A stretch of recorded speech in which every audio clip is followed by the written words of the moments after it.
광야 40년의 생활을 마무리하면서 이제 출애굽의 1세대는 광야에서 다 죽게 되고 출애굽의 2세대가 드디어 모압 광야 가나안을 목전에 두고 있었습니다.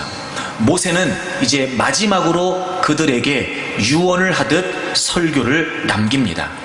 특별히 그 중에 한 대목이 우리가 함께 읽은 본문인데, 모세가 이스라엘을 향해 독특한 표현을 사용하게 됩니다.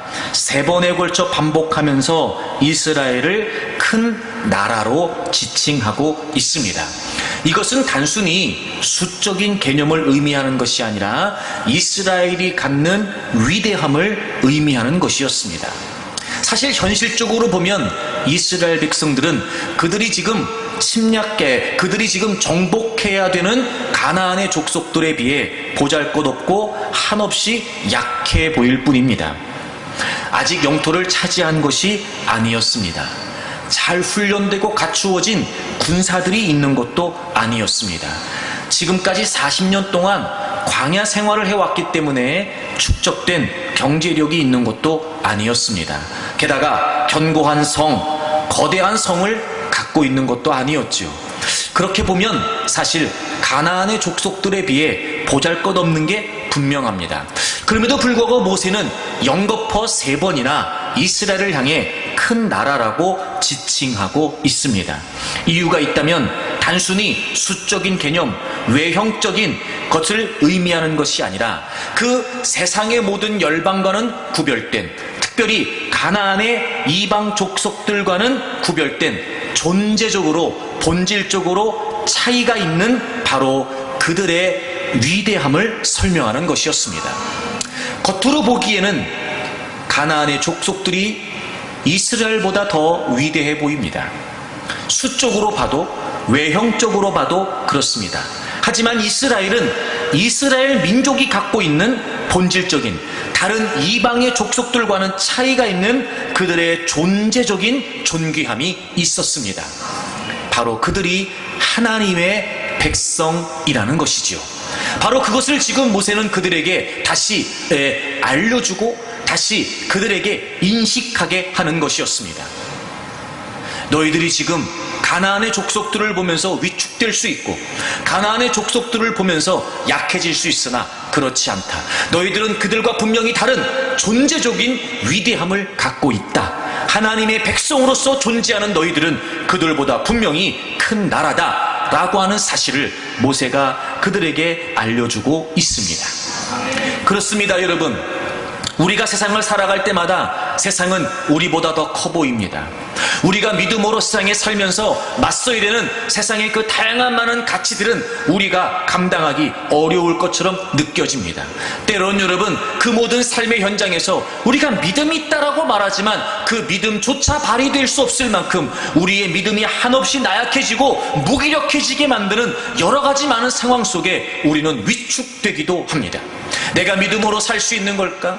내가 이대로 계속 믿음으로 살아갈 수 있는 걸까? 과연 그렇다면 내 믿음은 어떤 걸까? 이렇게 여러분 스스로 회의감에 빠지고 자괴감이 들 만큼 우리를 연약하게 하는 것도 사실입니다. 하지만 여러분, 그럼에도 불구하고 분명한 것은 우리가 이 세상에 하나님의 백성으로 존재한다는 것, 내가 구원받은 하나님의 백성이라고 하는 존재적인 위대함이 있다는 걸 잊지 마십시오. 모세가 이스라엘 백성들을 큰 나라로 지칭했던 것처럼 하나님의 백성으로 존재하는 우리는 위대한 존재임을 잊지 마십시오. 그러므로 여러분, 우리는 우리가 살고 있는 모든 삶의 현장에서 내가 하나님의 백성이라고 하는 존귀함, 하나님의 백성이라고 하는 자존감을 잃어버리지 말아야 합니다. 한마디로 표현하면 그런 거대한 세상, 우리가 감당해내기 어려울 것 같은, 우리가 돌파해내기 어려울 것 같은 그 거대한 세상에서 우리가 하나님의 백성처럼, 하나님의 백성답게 우리가 하나님의 백성으로 존재한다면 여러분, 우리는 반드시 세상을 이길 수 있습니다. 그러므로 우리는 위대한 하나님의 백성입니다. 그렇다면 여러분, 모세가 어떤 의미에서 이스라엘 백성들을 위대한 백성이라고 지칭했던 것일까요?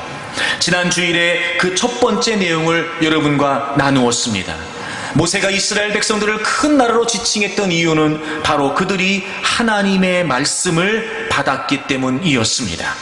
여러분 5절과 6절 말씀을 보시게 되면 5절에는 모세가 그들에게 이스라엘 백성들에게 하나님의 말씀을 가르쳤고 이제 이스라엘 백성들은 그 가나안 땅을 차지하고 난 이후에 하나님의 말씀대로 지켜 행해야 된다고 이야기하고 있습니다. 그러면서 이렇게 얘기합니다. 6절에 보시면 너희는 지켜 행하라 이것이 즉 그들에게 주어진 하나님의 말씀이 모세를 통해 그들에게 주어진 하나님의 모든 규례와 명령과 법도 그것을 행하는 것이 이것이 여러 민족 앞에서 너희의 지혜요 너희의 지식이라. 지혜와 지식이라고 하는 표현은 이 당시에 최고의 가치를 이루는 요소라고 설명을 드렸습니다. 삶에 있어서 최고의 가치를 이루는 것, 그것을 바로 지혜와 지식이라고 표현한 것이었습니다. 특별히 그들이 이 모든 규례를 듣고 이르기를 이 큰 나라 사람은 과연 지혜와 지식이 있는 백성이로다 하리라. 여러분 우리 성경에 과연이라고 표현되어 있는 이 단어는 확정적인 의미를 갖습니다. 오직 이런 뜻입니다. 오직 확실히 이런 뜻이에요.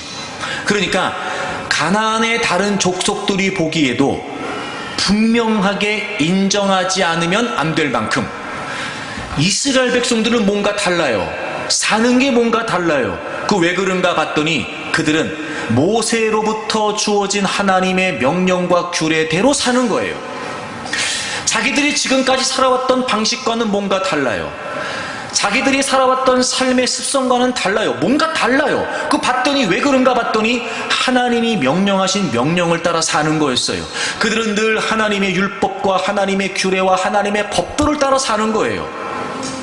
그걸 본 다른 이방의 족속들이 야 확실히 저들은 큰 민족이다 라고 이렇게 일컬을 만큼 야 정말 저것이 지혜였구나, 아 정말 저렇게 사는 것이 지식이었구나 라고 그들이 확실히 인정할 수밖에 없을 만큼 이스라엘 백성들이 하나님의 말씀대로 사는 건 당시의 지혜와 지식이 되었다는 겁니다. 하나님의 말씀은 지금도 변함없습니다.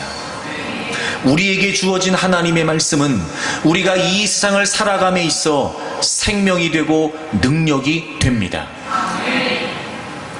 이 당시에 다른 이방의 족속들과 달리 하나님의 백성으로 선택된 이스라엘 백성들에게만 하나님의 말씀이 주어졌던 것처럼 이 시대를 살아가고 있는 우리에게 하나님의 백성들에게 주어진 특별한 은혜가 있습니다. 바로 하나님의 말씀입니다. 그러므로 여러분 거대하게 거세게 여러분의 인생을 집어삼킬 것처럼 다가오는 그 모든 상황 앞에 여러분이 주눅들거나 위축되지 마십시오.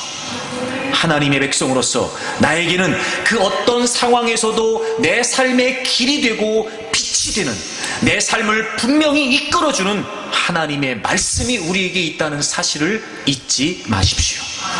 그리고 어떤 경우에도 그 하나님의 말씀대로 행하는 것이 우리에게 진정한 지혜가 되고 우리에게 진정한 지식이 된다는 사실을 잊지 마십시오. 그리고 항상 하나님의 말씀대로 살기 위해 힘쓰십시오. 하나님의 말씀대로 사는 게 지혜가 되고 지식이 된다는 걸 보면 끊임없이 원수마귀는 세상은 우리가 하나님의 백성답게 살지 못하도록 도전하는 것이고 우리가 그러므로 그런 중에도 하나님의 백성답게 산다는 것은 그 모든 상황들을 극복하여 마침내 하나님의 말씀대로 살아야 된다는 거죠. 자, 그럼 여러분 보세요. 우리가 하나님의 말씀대로 산다는 건 우리의 믿음이 살아있다는 걸 보여주는 거예요. 반대로 우리가 어떤 이유와 상황을 제시하든지 간에 하나님의 말씀대로 살지 못한다는 건 우리의 믿음이 생명력을 잃었다는 거예요. 그러니까 진짜 힘은 뭐냐면요, 말씀을 지키는 거예요. 진짜 생명은 어디에 있냐? 하나님의 말씀을 지키는 데 있다고요.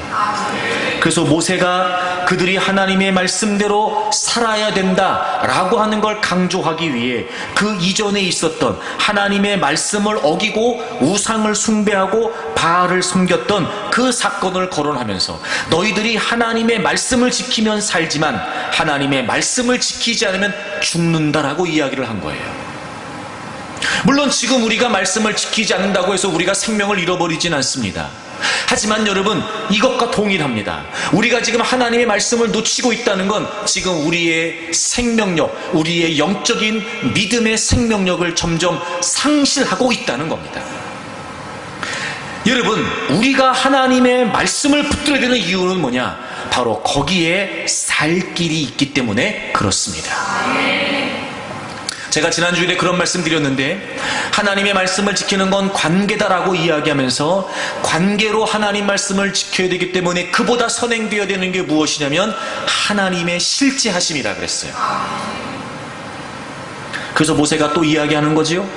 출애굽기 19장 20장을 배경으로 하나님이 그들을 출애굽하셔서 호렙산에 이끄시고 거기에서 실제로 하나님이 그들 진영 가운데 임재하셨던 그 사건을 경험했던 걸 또 상기시킵니다. 그러면서 그때를 잊지 말고 그때처럼 하나님을 경외함으로 하나님의 말씀을 지켜야 된다고 강조하고 있습니다. 여러분 보십시오. 정말 하나님이 살아계시다는 게 분명하다면, 우리의 삶의 현장에서 하나님이 살아계심이 우리에게 확실하다면, 여러분 우리는 하나님의 말씀대로 살아야 하는 겁니다. 그래서 문제가 어디에 있냐면, 내가 지금 예수 그리스도를 믿음으로 하나님의 백성이 되었고 그 하나님의 백성으로서의 생명력이 하나님의 말씀에 있다는 걸 우리가 놓치는 거예요. 그런 걸 보면 여러분, 우리가 하나님의 말씀대로 산다는 건 그럭저럭 해야 될 일은 아닌 겁니다. 우리가 하나님의 말씀대로 산다는 건 상황 따라 형편 따라 선택하고 또는 상황 따라 형편 따라 해도 되고 안 해도 되는 차원은 아니었던 겁니다. 하나님의 말씀대로 산다는 것이 우리에게는 생명이었단 말이에요. 다시 말씀드리면 하나님의 백성으로서의 존재의 의미가 바로 내가 하나님의 말씀을 지키는 것에 있었단 말이에요. 자, 여러분 로마서 6장을 찾아보겠습니다. 로마서 6장을 찾아보세요.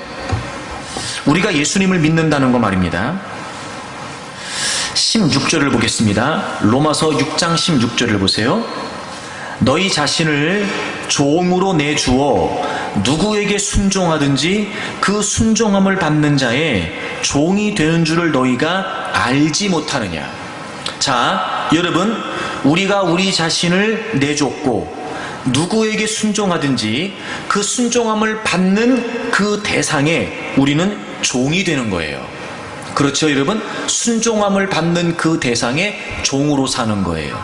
여러분 제가 늘 여러분에게 말씀을 드렸는데 우리의 인생은 우리가 주인이었던 적이 한 번도 없습니다. 결코 우리의 인생은 우리가 주인이었던 적이 없어요. 그러니까 내가 주인이라고 생각하는 건 나를 모르는 거예요. 인생을 모르는 거라고요. 자, 그럼 이게 무슨 의미냐? 16절을 계속 보세요. 혹은 예를 드는 거예요. 이런 케이스죠. 죄의 종으로 사망에 이르러요. 아, 첫째, 우리가 죄의 종으로 살았어요. 죄의 종. 또 하나, 순종의 종으로 의에 이르렀어요. 순종의 종. 그러니까 둘 중에 하나예요. 죄의 종으로 살든지 순종의 종으로 살든지. 그런데 이 순종의 종이라고 하는 표현을 여러분 22절을 보시게 되면 그러나 이제는 너희가 죄로부터 해방되고 하나님께 종이 되었답니다. 그러니까 죄의 종이었든지 순종의 종이었든지. 자, 그러면 우리가 죄의 종으로 살았다는 건 뭐지요? 우리의 순종을 받는 죄가 우리의 주인이었다는 거예요. 그래서 우리는 바로 우리의 순종을 받는 죄의 종으로 살고 있었던 거죠. 그런데 예수 그리스도께서 우리를 위해 죽으시고 부활하심으로 이제 우리는 그 모든 죄로부터 해방이 되었고 이제 우리는 하나님의 종이 되었습니다. 그러니까 우리의 순종을 누가 받으시는 거지요? 하나님이 받으시는 거예요.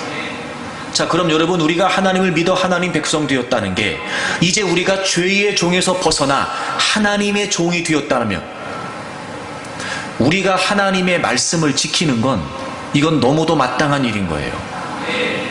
우리의 존재의 근간이라니까요, 여러분. 그러니까 내가 하나님의 백성이라고 말하는데 하나님 말씀을 안 지켜요.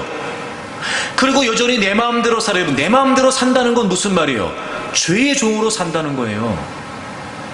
그럼 내가 말로는 하나님 백성이라고 말하지만 내가 지금 하나님의 백성인 겁니까? 이 어정쩡한 표정. 그러니까 보십시오. 제가 이렇게 여러분에게 질문을 드리는 건 당신이 구원받은 게 아닙니다, 당신이 하나님 백성 아닙니다, 이 얘기하는 게 아니에요. 우린 지금 내가 하나님의 백성이라는 게 어떤 의미인지를 모르고 있다는 겁니다. 내가 예수 그리스도를 믿음으로 죄로부터 해방됐다는 게 어떤 의미인지를 모르는 거예요. 내가 예수님을 믿어서 하나님의 백성 됐어요. 맞습니다. 우리가 한 건 아무것도 없어요. 예수 그리스도의 공로를 우리가 그대로 영접하고 믿을 뿐이죠. 그럼 이제 우리는 죄로부터 해방되어 하나님의 백성이 되었습니다. 자, 그럼 이제부터 어떻게 살아야 돼요? 하나님의 말씀대로 살아야 돼요. 하나님 말씀을 지키고 살아야 돼요. 그것이 하나님의 백성다운 모습이란 말이에요. 그게 살아있다는 거라고요. 그게 우리의 믿음이 생명력이 있다는 거예요. 근데 하나님을 믿는다고 말하지만 여전히 하나님의 말씀을 지키지 않아요. 믿는다고 말할 수 없다고요. 내가 하나님의 백성이라고는 분명한 정체성이 없는 거예요. 쉽게 말해 생명력이 없는 거란 말이에요. 그러니까 모세가 얘기하는 거예요. 너희들이 하나님의 말씀대로 행하면 산다. 그쵸? 그게 바로 우리의 믿음에 적용하면 돼요. 그러니까 우리가 진짜 목숨 걸어야 될 거는요, 내가 정말 하나님의 백성이라면 어떻게 해서든지 내가 하나님의 말씀을 지키기 위해 목숨 걸어야 되는 거예요. 왜? 그게 내가 살아있다는, 그게 내 믿음이 살아있다는, 그게 내 믿음이 생명력 있다는 증거니까. 그래서 제가 관계 얘기를 하는 거예요.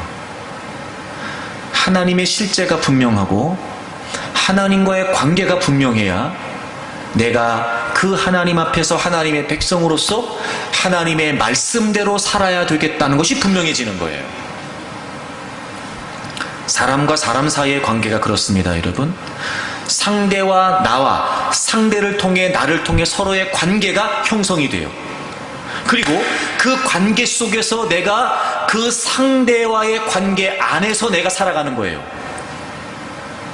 무슨 말인지 이해가 되시죠, 여러분? 그게 불분명하면, 그 상대와의 관계가 불분명하면 그 존재로 살아갈 수 없습니다. 예를 들어 아버지하고 아들이 있다고 치자고요.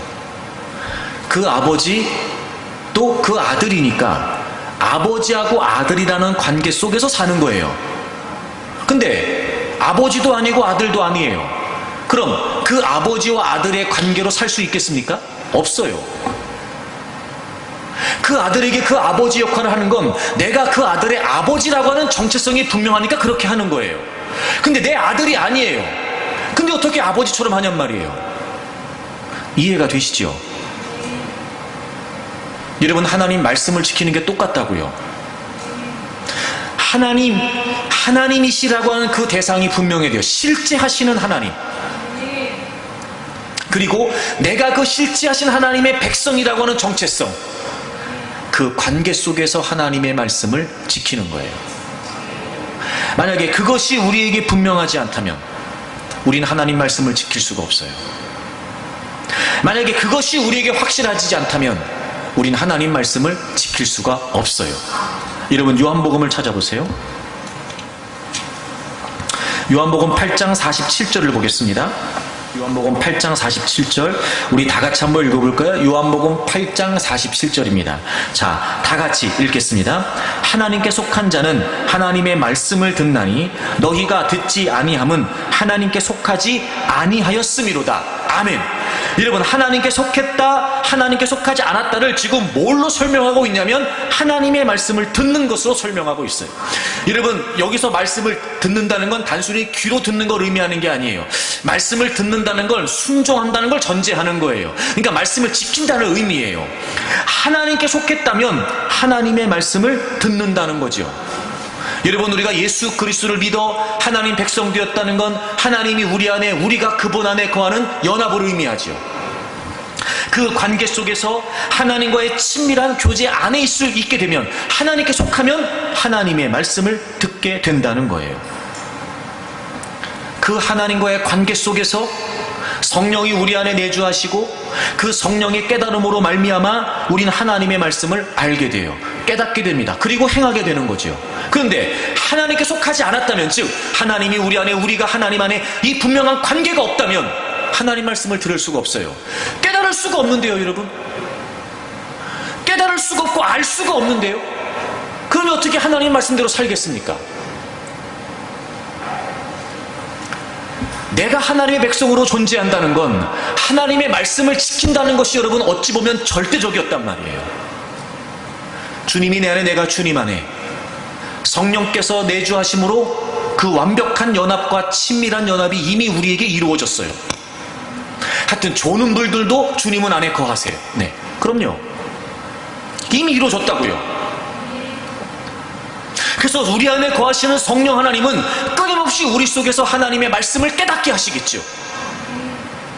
그럼 우리가 하나님의 백성이 분명하다면, 그분과의 관계가 확실하다면, 그분이 내 안에, 내가 그분 안에 있는 게 분명하다면 당연히 우리는 그 말씀을 따라 살아야 되는 거예요.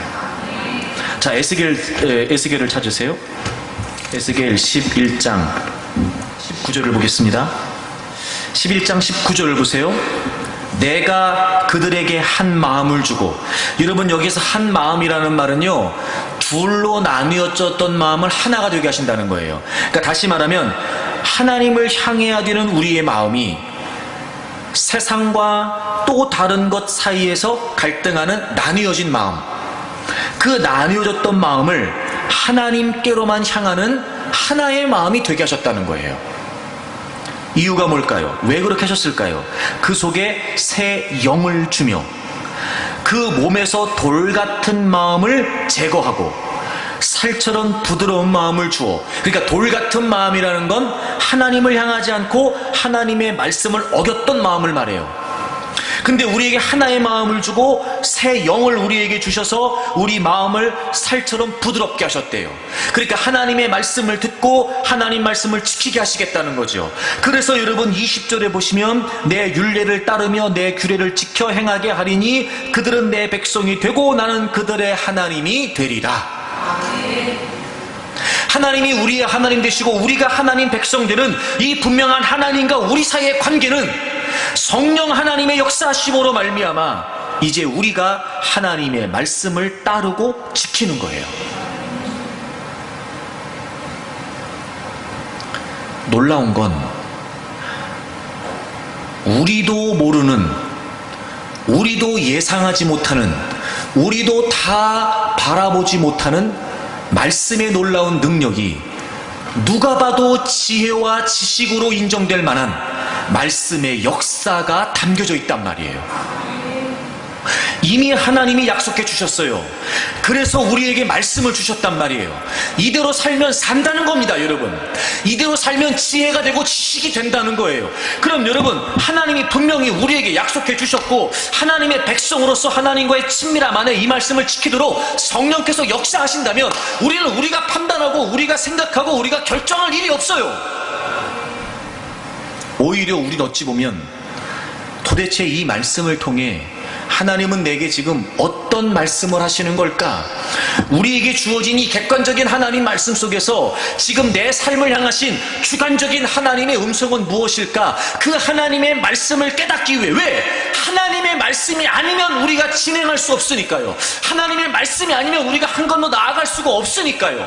우린 말씀대로 지켜야 되는 것이고 말씀을 지키는 것이고 지혜와 지식이 된다면 진짜 우리가 힘써야 될 일은 이 하나님의 말씀을 통해 하나님이 오늘 지금 이 상황에 나에게 무슨 말씀을 하시려고 하는지를 깨닫는 것이 우리에게는 절대적이란 말이에요.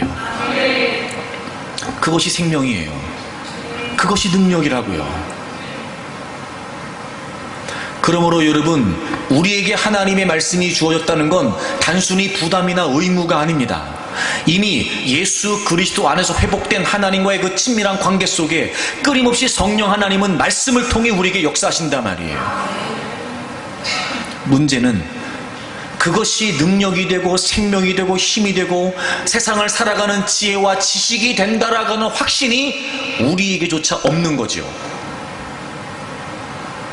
그러니까 그만큼 말씀이 절박하지 않아요. 그러니까 그만큼 말씀이 애절하지 않습니다. 우리에게는 까짓거 들으면 듣는 겁니다.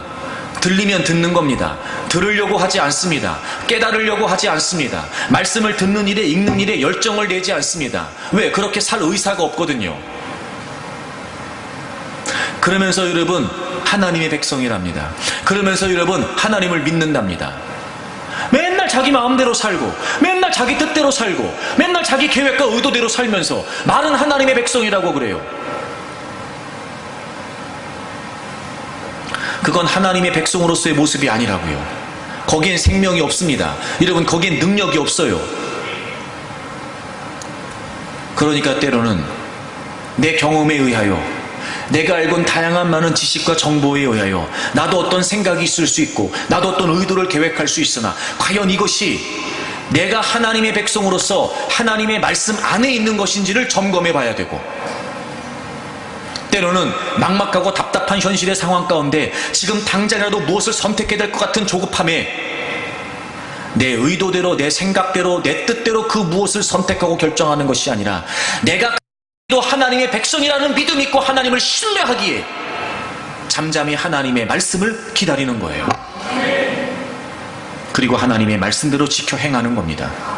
그러면 여러분, 놀라운 일을 하나님이 약속해 주셨어요. 과연 그것이 지식이고 지혜가 된다고요.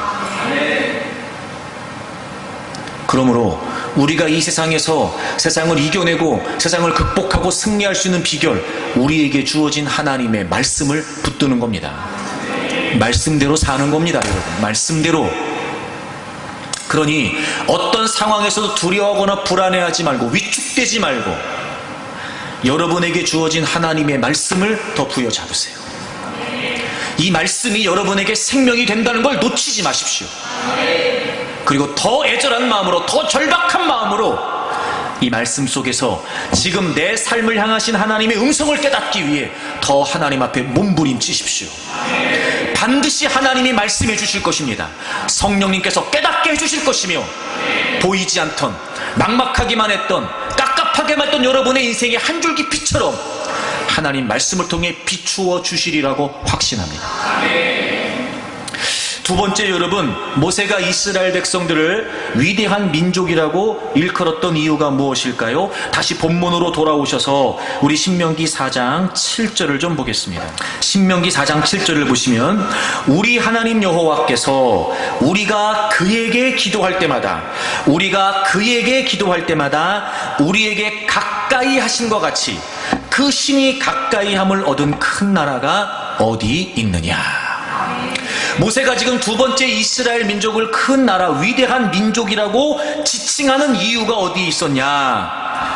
하나님이 계신데 말입니다. 우리가 그 하나님께 기도할 때마다 그 하나님이 우리에게 뭐 하신다고요? 가까이 하신다고요. 그렇게 하시는 것처럼 그 신이 가까이 함을 얻은 나라가 없다는 겁니다. 그러니까 이스라엘 민족들만 하나님께 기도하는 게 아니라 다른 세상의 열방들, 이방의 족속들도 그들이 믿는 그 우상에게 기도한단 말이에요. 그런데 그 우상들은 실체가 없어요. 그 우상들은 진짜 신이 아니에요. 그 우상들은 다 가짜예요. 허상에 불과하죠. 그러나 우리의 하나님은 실제로 살아계시는 하나님이세요. 그러므로 이스라엘 백성들이 하나님께 기도할 때마다 그들의 기도를 들으신 하나님께서 그들에게 뭐 하신다고요? 가까이 하신다고요. 여러분, 왜 이스라엘 민족이 위대한 민족입니까? 기도를 통해 하나님과 가까워지기 때문에 그래요. 하나님의 말씀을 받았고 그리고 그들은 하나님께 기도할 수 있기 때문에 그렇습니다. 특별히 여러분, 여기서 가까이 한다라고 하니 가까이라고 하는 표현이 어떤 표현이냐면요, 손을 뻗으면 닿을 만한, 손을 뻗으면 닿을 만한 굉장히 가까운 거리를 의미합니다. 그 어떤 책을 보니까 그렇게 썼더라고요. 이 거리가 친밀함이라고요. 거리가 친밀함. 네, 거리가 친밀함.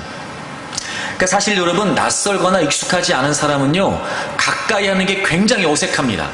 이 거리가, 그쵸? 이 거리가. 근데 친근하면 친근할수록 오히려 더 가까워지고 싶은 거예요. 여러분, 예, 막 달라붙습니다. 달라붙습니다. 그게 뭐예요? 친근하면 친근함. 그러니까 이 말이 그런 표현이에요. 손을 닿을 만한, 손을 뻗으면 닿을 만한 가까운 거리. 그럼 여러분, 여기서 이 가깝다고 하는 이 표현이 단순히 물리적인 거리를 말하는 걸까요? 관계를 말하는 거예요. 왜요? 그에게. 참 저는 성경을 보면 이런 게 신기한 거예요.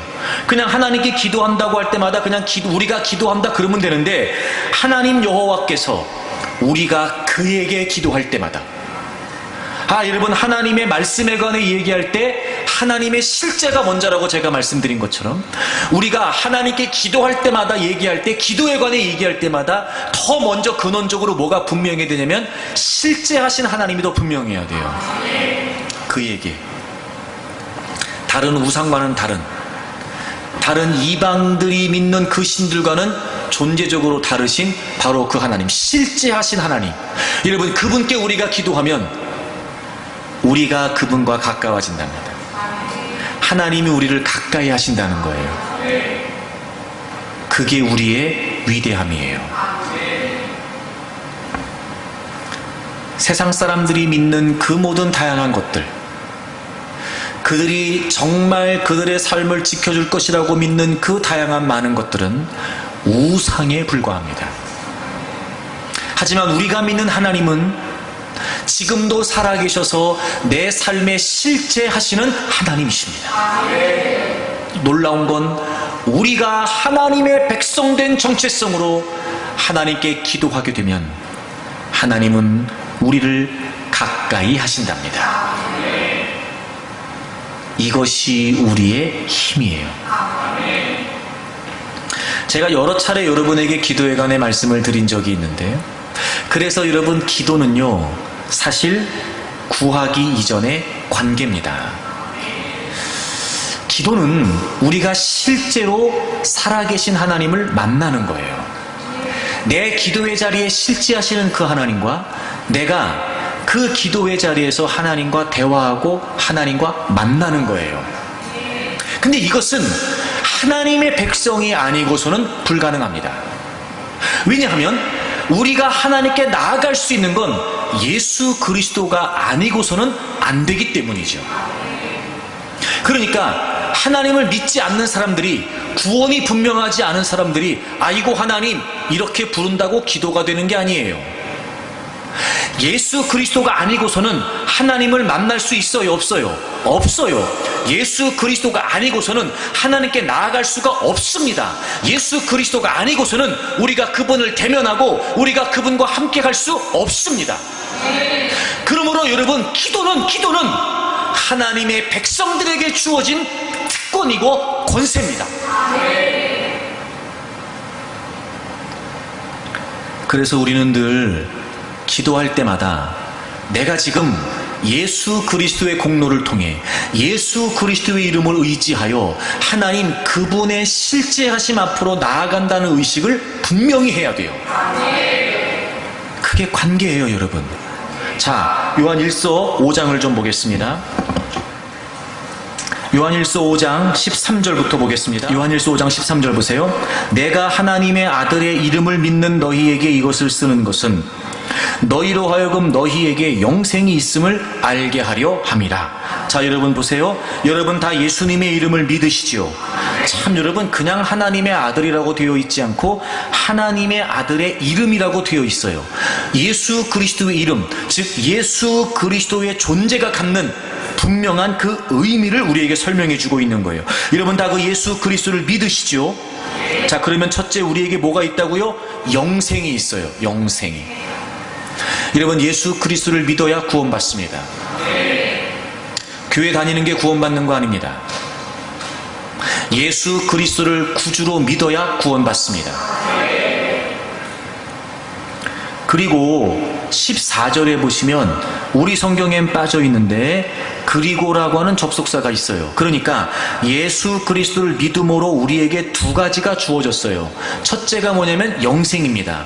그 둘째가 뭐냐? 그를 향하여 우리가 가진 바 담대함이 이것이니, 확신 있게 우리가 확신할 수 있다는 거예요. 자신 있게 우리가 확신할 수 있는 게 한 가지 있어요. 그게 뭐냐면 그의 뜻대로 무엇을 구하면 들으심이라. 그의 뜻대로 무엇을 구하면 들으심이라. 그러니까 영생과 더불어 예수 그리스도를 믿음으로 우리에게 주어진 결과가 뭐냐? 기도하는 거예요. 자, 그런데 여러분, 그의 뜻대로 구하면 들으신대요. 그의 뜻대로. 자, 그의 뜻대로 구한다는 게 무슨 말일까요? 그의 뜻대로 구한다는 게 바로 그것이 관계를 의미하는 거예요. 자, 보세요. 우상숭배하듯이 비나이다 비나이다, 이거 해주세요, 저거 해주세요, 이거 되게 해주세요, 저거 해주세요, 이렇게 기도하는 건요, 그의 뜻이 필요 없어요. 그렇죠? 그 말은 무슨 말이에요? 상대와 관계없는 거예요. 상대와 관계없는 거예요. 근데 우리가 기도할 때 잊지 말아야 될 게 예수 그리스도고, 둘째가 뭐냐면 그분의 뜻이에요. 왜 그분의 뜻이 우리에게 고려의 대상이 되어야 될까? 왜 그분의 뜻을 우리가 기도할 때마다 살펴야 되는 걸까요? 왜 그분의 뜻에 맞게 기도해야 된다고 얘기하는 걸까요? 우리의 기도는 상대가 있기 때문에 그래요. 다시 말해, 그의 뜻대로 구한다는 건 무슨 의미예요? 그분과 조율하라 말이에요. 조율하라 말이에요. 자, 관계가 분명하면 조율이 됩니다. 제가 좀 전에 아버지 아들 얘기했죠. 자, 아버지하고 아들의 의견이 다를 수가 있습니다. 하지만 그 관계에 의해서 그 의견이 조율이 되는 거예요. 때로는 아버지의 뜻대로 아들이 따를 수도 있죠.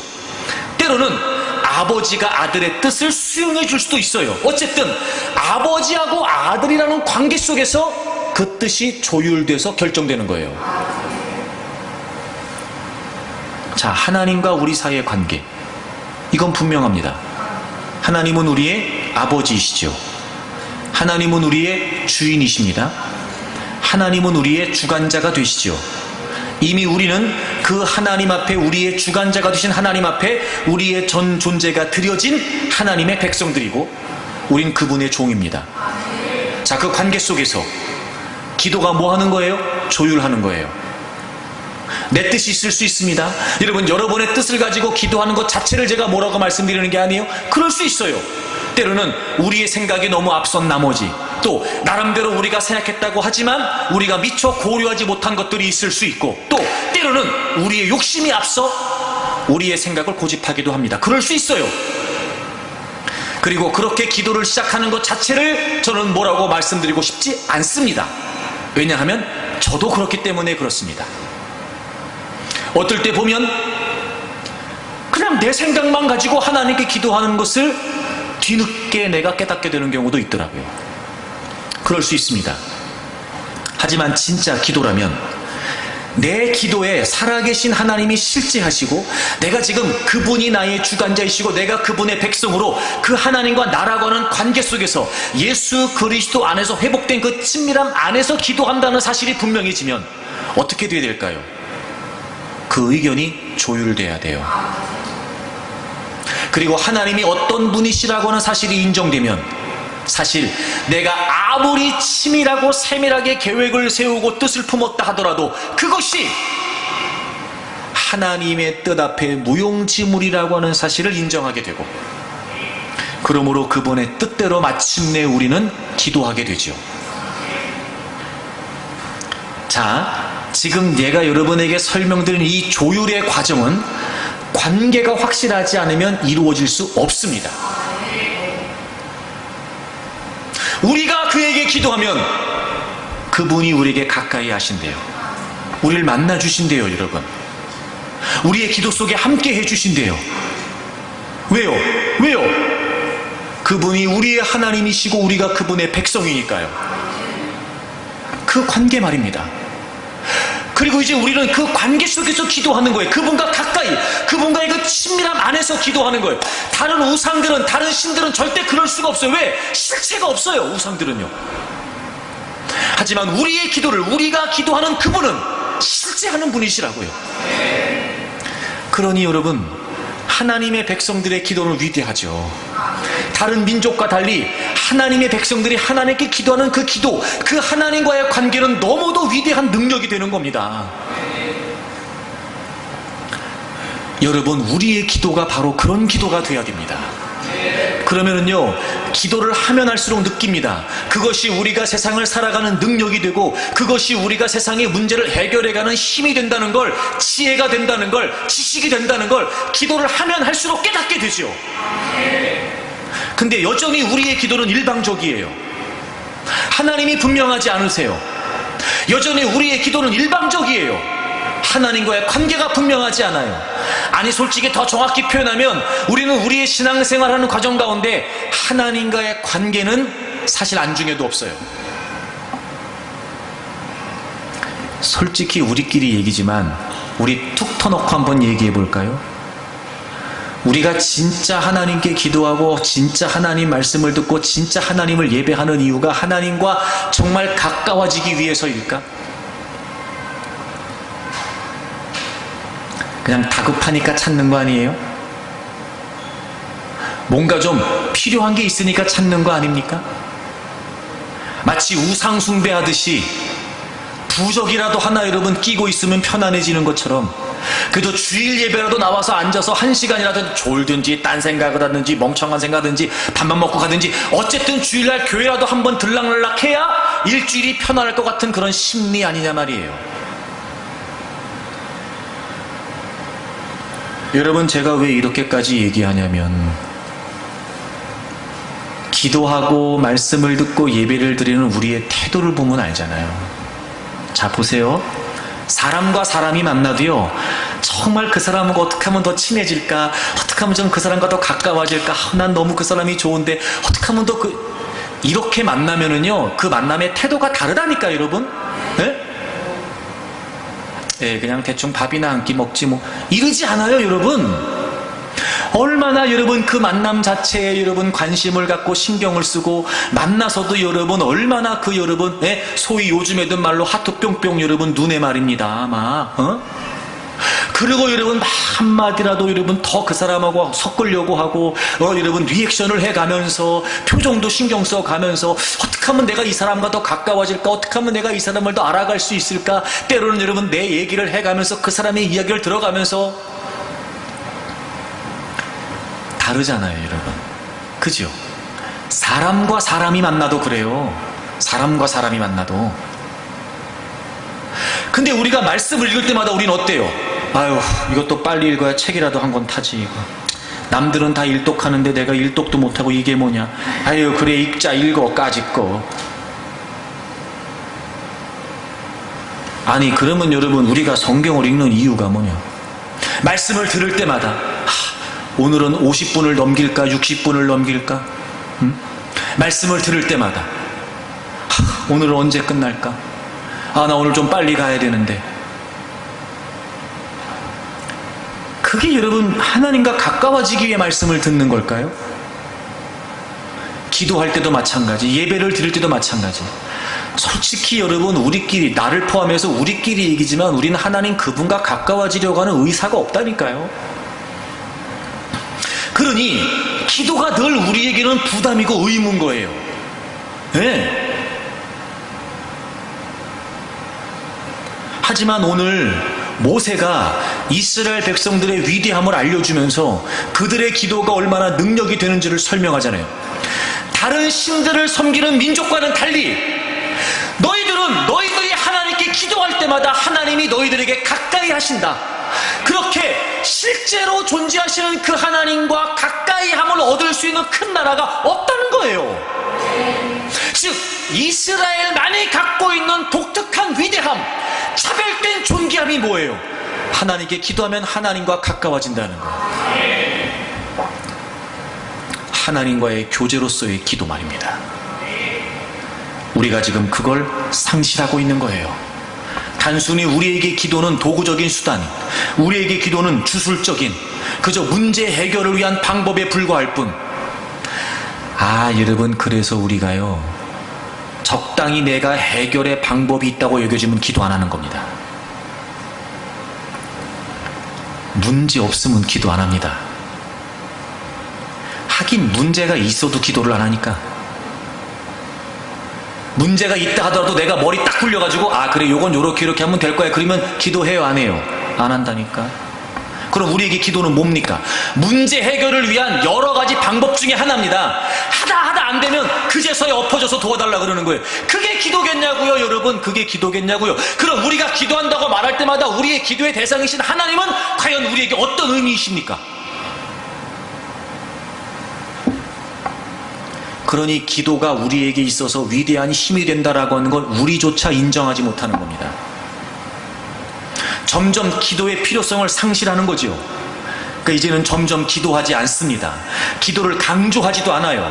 기도를 강요하지 않습니다. 이제 점점 기도 시간도 줄어듭니다. 예배 자리에 나와도 남의 기도만 듣다가지 자기가 기도하지 않습니다. 집에 가선 더더욱 안 합니다. 기도를 위해 시간을 확보하려고 하지 않습니다. 점점 기도가 없어집니다. 결과가 뭐예요? 하나님과 멀어지는 거예요. 하나님의 백성이라고 말하지만 힘을 갖지 못하는 거예요. 맨날 세상적인 생각만 갖고 있는 거예요. 그리고 사는 거예요. 그러니 우리의 삶에서도 하나님의 백성다운 모습이 없어진 지 오래된 겁니다. 자, 그리고 이제 어떤 문제가 생겼어. 그래서 이제 어떻게 하다 보니까 또 기도의 자리에 있게 됐네. 마지못해 기도하는 자리에 또 끼었어. 기도하는 것 자체가 어색합니다. 말을 띄는 게 어색하다고요. 무슨 말인지 아실 텐데? 그저 습관을 따라 형식적으로 아버지는 부르지만 의미도 없고 뜻도 없는 습관적인 단어를 반복적으로 내세우지만 정작 마음과 중심이 담겨 하나님 그분을 향한, 그분과의 교제가 있는 실제 하신 하나님을 향한 진지한 기도가 잃어버려진 겁니다. 기도 아닙니다.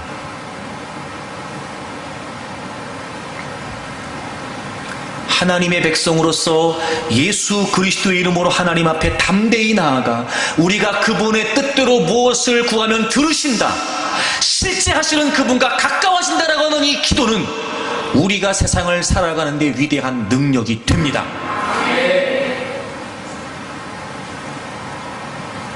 그러므로 여러분, 우리는 기도를 놓치면 안 됩니다. 근데 우리가 그걸 지금 잃어버린 거예요. 여러분, 이거 회복해야 됩니다. 저는 성경적인 의미에서 기도를 회복하자는 거예요. 그게 먼저입니다. 단순히 시간을 늘리고 단순히 악을 써가며 횟수를 늘리자는 게 아니에요. 근본적으로 성경적인 기도가 회복되면 시간도 늘어나고 횟수도 늘어나요, 여러분. 만남, 관계, 그 정체성, 그걸 잊지 마십시오. 그래서 여러분, 삶의 현장에서 기도가 우리에게 능력이 된다는 게, 자, 시편 31편을 찾아보세요. 제가 지금 설명드린 그런 기도를 이제 설명을 해볼게요. 제가 이제 예를 들어서, 자, 시편 31편을 찾으세요. 다윗의 시입니다. 정확히 어떤 상황인지는 모르고 구체적으로 어떤 사건인지는 모를 수 있는데 31편을 보게 되면 지금 다윗이 어떤 처지에 처해 있는지를 우리가 짐작은 할 수 있습니다. 먼저 4절을 보실까요? 그들이 나를 위하여 비밀이 친 그물에서 빼내주소서. 그러니까 다윗의 적들이 지금 다윗을 무너뜨리기 위해 어떤 계략을 펼친 것 같아요. 근데 지금 그 그물에서 빼내주십시오 라고 말하는 걸 보면 지금 다윗이 그들의 계략 가운데 넘어져 있는 겁니다. 빠져 있는 거라고요, 지금. 그 다음에 8절을 보시면 나를 원수의 수중에 가두지 않으셨다 라고 얘기하는 걸 보면 지금 내가 갇혀 있다는 거예요. 9절을 보시겠습니다. 여호와여, 내가 고통 중에 있습니다.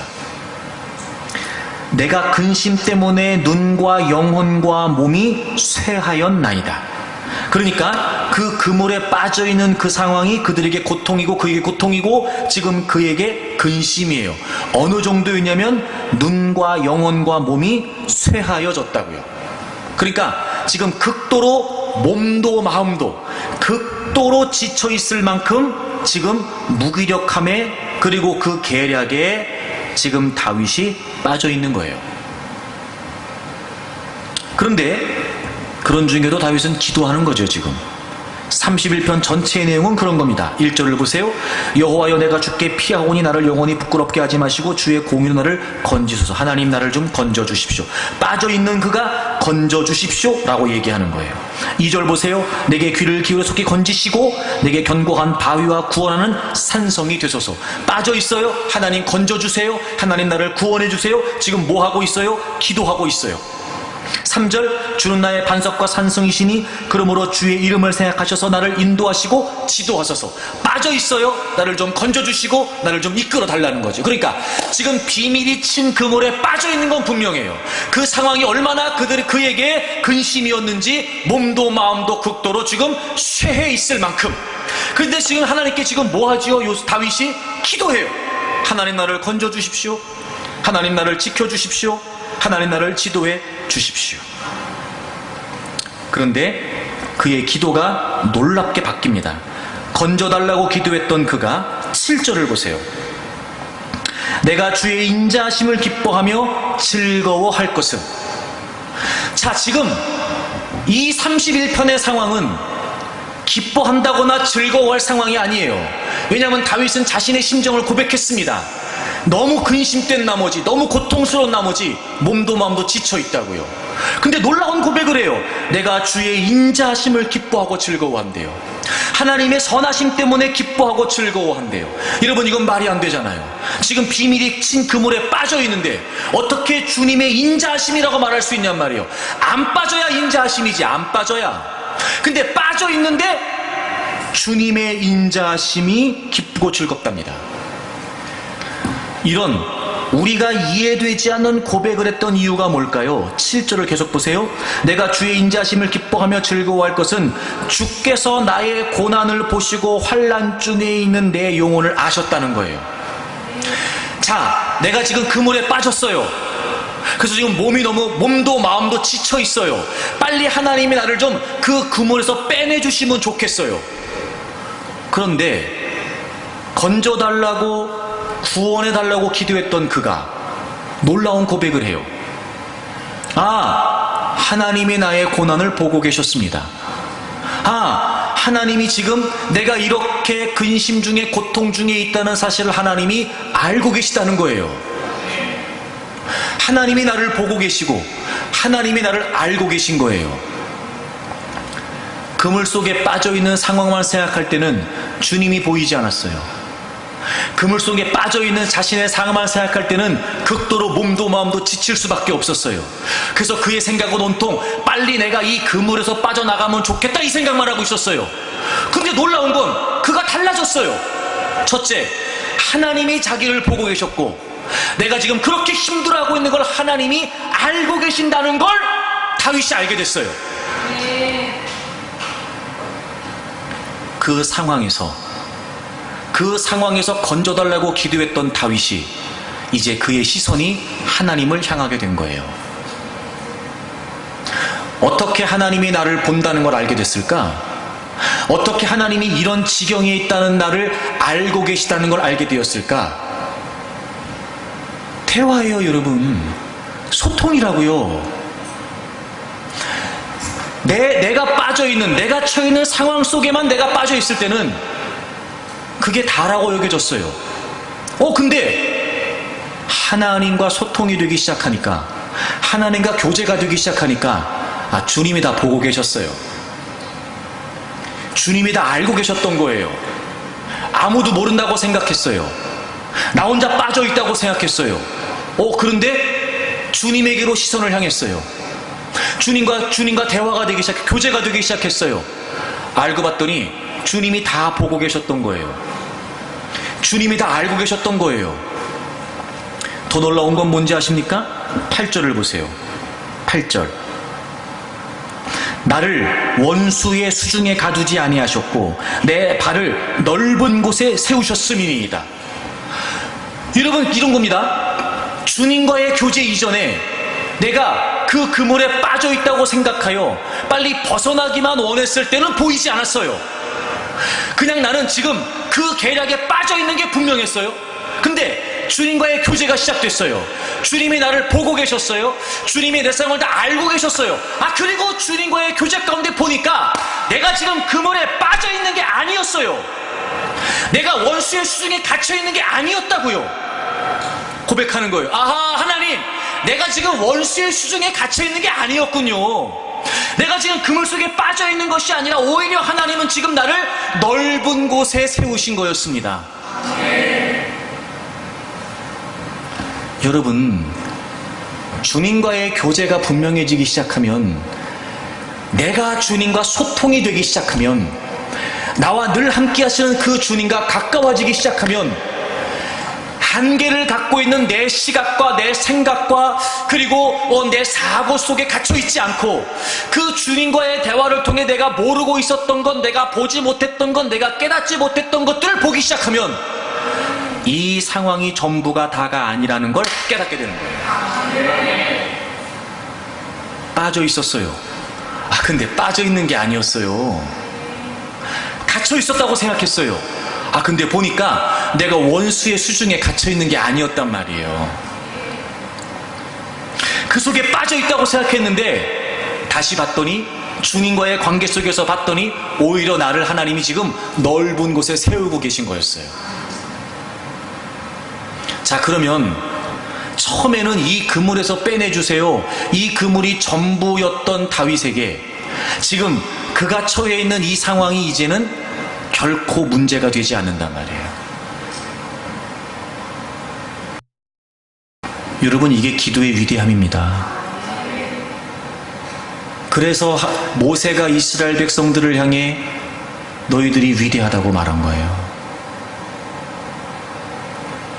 그러니 여러분, 우리가 기도가 회복되면은요, 우리를 둘러싸고 있는 그 어떤 상황이라 할지라도, 정말 사방이 다 막혀있는 상황이라 할지라도요, 그 상황 때문에 결코 주눅들거나 위축되지 않는단 말이에요. 왜요? 주님과 교제가 되니까, 주님의 이야기를 듣게 되니까, 주님의 뜻을 깨달을 수 있게 되니까, 내 시각이 아니라 주님의 시각으로 보게 되니까. 이런 놀라운 역사와 은혜가 하나님과 가까워지는, 하나님과 교제가 되는 기도 속에서 가능해진단 말입니다. 이젠 좀 기도가 하고 싶어지세요? 기도가? 여러분의 기도에 실제하시는 하나님, 여러분이 기도할 때마다 얼마든지 여러분에게 가까이 하시는 그 하나님, 여러분이 기도할 때마다 얼마든지 가까이 할 수 있는 그 하나님, 여러분 더 기도하십시오. 그리고 실제 기도의 자리에서 하나님을 경험하십시오. 그리고 그 하나님과의 친밀함 안에서 여러분을 둘러싸고 있는 그 모든 상황과 문제들이 전부가 아니라고 하는 사실을 깨달으십시오. 마치 우리의 눈을 가리고 있었던 비늘이 벗어지는 것처럼, 여러분, 마치 우리의 생각을 가두고 있었던 그 여러분 틀 속에서 벗어나는 것처럼, 친밀한 주님과의 교제 속에서 저는 여러분들이 달라질 수 있기를 바랍니다. 여러분, 하나님의 백성은 위대합니다. 기도할 수 있기 때문에 그래요. 예수 그리스도의 이름으로 날마다 순간마다 여러분의 삶에 함께 하시고 실제하시는 그 하나님과 가까워지기 위해 힘쓰십시오.